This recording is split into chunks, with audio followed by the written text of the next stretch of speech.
All right, we'll see about that. I'll be the judge of that. All right. Joshan, please get us started with the champ.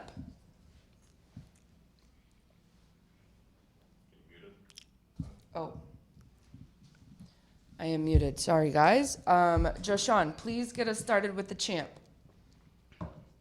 Also, Montezino for Panda Sports Clubs. How are you today? I'm doing amazing. How are you doing? Good, good. Thank you for asking. So, 5 wins in a row. Last year's champ. For someone like you who have enough experience in the PFL format, how being last year's champ and having 5 wins in a row changed your mentality from a couple of years ago? Yeah, that's a good question. To be honest, nothing has changed since the championship or since the last fight.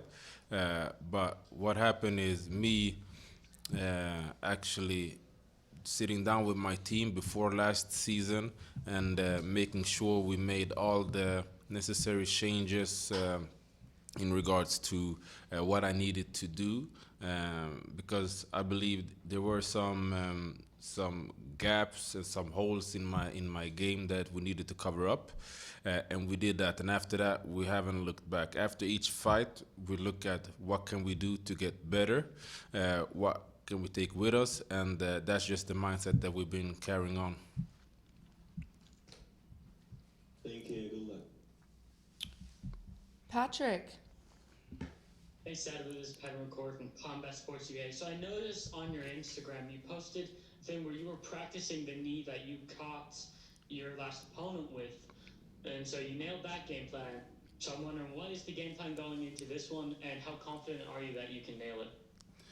So, if you watched it, you know that I released that one after the fight. So I'm not gonna tell you anything before and give out any secrets.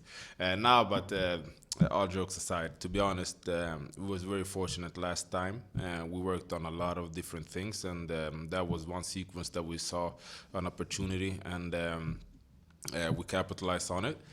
For this one, we've been working on a lot of different things, and without saying too much, the first and most important thing is to get the hand raised. But we have a couple of viral things that we're gonna throw at him and see if anything sticks. Love it, man. And a solid win here, and you're definitely in the playoffs. There's 3 other guys in the top 4: Carlos Leo, Magomed Umalatov, and Magomed Karimov. Who of those guys would you like to face first in the playoffs? So I've gotten this question a lot of times, and I understand why it all makes sense. But I'm focused about 2 guys: myself and my opponent that I have in front of me. Without beating him and without like looking past him, if I were to look past him, neither of those names would matter. So I'm not worried about those guys. And opponent Shane Mitchell, last one from me. What's the prediction? I'm getting my hand raised for sure, and hopefully a first or second round finish. But getting the hand raised is the most important thing, and that's for sure what's gonna happen on Friday. Can't wait, man. Good luck. Appreciate you. Susanna. Hi, Sadi. Hi, Susanna from Dreamcatcher Media UK. How you doing? Yeah, I just had a quick question. I read that you'd had vision problems growing up, and you'd fought most of your early career with up to 40% vision. How's that going now? And like, can you see your opponent properly?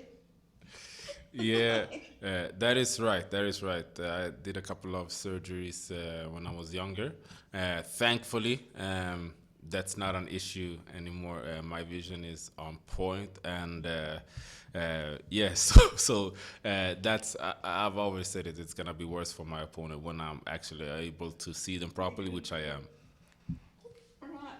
Okay. And just it's not a question really, but I first saw you fight live in Cardiff, and you had a massive following with your family there, Yeah. and they got the whole crowd going, and Yeah. Where are they turning up next? Because I was sitting in the middle of them, and that was great. So I'm gonna have a little bit of like a small fan base that's gonna be here for this one, but uh, not as big as in Cardiff, or I believe for the championship in New York, I believe it was like 60 to 70 people flying in from Sweden for that one. So that's moments that are like life, like you're gonna get remember for life, like which is so crazy to just comprehend. But I know I have amazing support, even though they're not in the stands and they're with me. Yes, yes. Okay, all the best for Friday then. I'll be watching. Okay. Appreciate you. Okay, bye. Corey Newman.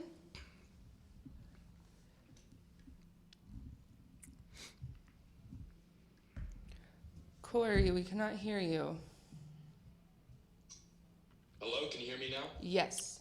Awesome. Sadibou, how you doing? It's Corey Newman with Tunnel Vision Sports. Amazing, Corey. How you doing? Good. I was wondering how winning 5 fights in a row, including the championship, has influenced MMA in Sweden. If so, how? Oof, that's a good question. To be honest, the thing is, I think that like the sport is growing. We have a lot of great fighters coming from Sweden. And the sport is just gonna continue grow. I haven't been in Sweden as much as earlier years, since I'm now based in Vegas. But the support from Sweden has been amazing, and I believe that, like I said, it's just gonna keep growing. And then one more from me. It's Shane Mitchell's first fight this season. He looked good in the first round before ultimately losing a decision. He's going to need a finish in this fight, so do you expect him to come forward and come very aggressive at you? Yeah, so that's right. He for him to be able to advance, he needs points. So I'm ready for whatever. I'm ready for him to come out right out of the gate. I'm ready for him to be calculated and just try to get the like. I'm ready for all different scenarios. So I'm not only thinking that he's gonna try to come out for one round you know. Gotcha. All the best. I'm looking forward to your fight Friday night. Appreciate that. Anik. Sadibou, Anik Subramanian, Fight Book MMA. Good to see you again. Likewise. So Francis Ngannou has been the PFL's biggest signing. They're working together to build a PFL Africa league. What would it mean to fight in Africa and represent Senegal? Oh wow. First and foremost, very happy for PFL and for Francis for making that deal. And yeah, Africa is close to my heart, and that would be a dream come true. And that's something that I'm definitely gonna push for and try to be a part of. So I hope that that's something that we get to see. Gotcha. One more from me. 4 of the 5 PFL welterweight fights ended in finishes this year. Do you think that you're part of the most exciting division in the PFL? I believe so, because we don't have a middleweight division. So a lot of the welterweights could fight as middleweights as well. So I believe that's why we have, in my opinion, one of the strongest division in PFL, and frankly one of the strongest welterweight divisions in the world. Thank you, Sadibou, and excited to see you on Friday. Appreciate that. Gavin. Hi, Sadibou. With the PFL having a European series, would you ever, for like your retirement fight, like to be on one of the European cards? Do you have a chance for our fans in Europe? So obviously, like I would love to fight in Europe. That would make it so much easier for my friends and family from Sweden to come out. Fighting for PFL in Sweden would be a dream, just as well as fighting in Africa. So, like, I'm trying to stick around for I have a lot of work to do in this game. I've been saying that I believe that I'm gonna start hitting my prime maybe next season, next year. So hopefully we'll see me fight in both Sweden and in Africa. That'd be great. Thanks. Appreciate it. All right, last question for Mills, please. Hey, how's it going? Swedish Denzel. Hey, good, thank you. How are you doing? Good, good, good. It's MMA Locker Room, part of College Sports Radio. Just got a question for you. You know, looking at all the former champions who just won the competition, some of them lost real early, like Brandon Loughnane. Have you learned any lessons from seeing that happen early on in this tournament, or are you going out there with the same mind state as always?